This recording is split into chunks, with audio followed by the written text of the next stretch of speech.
Jesu Kristu inkosi. Jesu Kristu inkosi. Ngibingelele ubaba apostoli. Ngibingelele umama apostoli. Ngibingelele abefundisi bonke.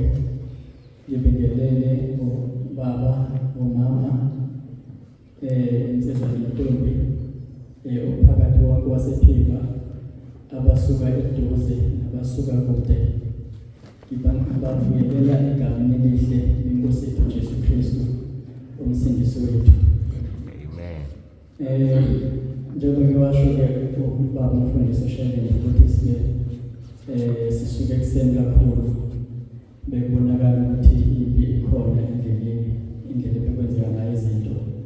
Kodwa ngibe nethemba lokuthi uma kuba njalo kusho ukuthi uNkulunkulu usemsebenzini, isitha sithulile kakhulu. Kukhona lokho uNkulunkulu ekhona ukuthi uzokwenza nakuyo indawo lesisikhathi.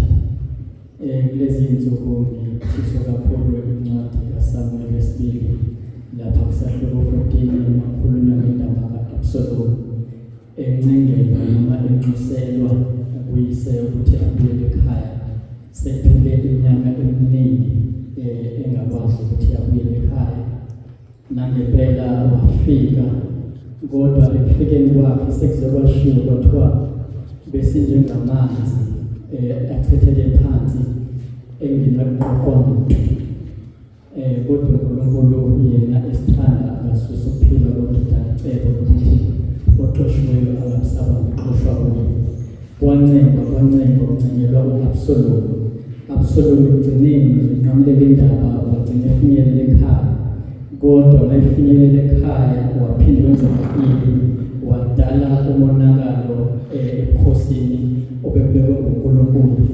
Sengathi-ke thina singabantwana bakaNkulunkulu, uNkulunkulu angasisiza singathi sesinxusele ngoba abaningi bethu la mhlawumbe sikhona nje sinxuselwe ngabazalwane ukuthi sibuyele kuNkulunkulu.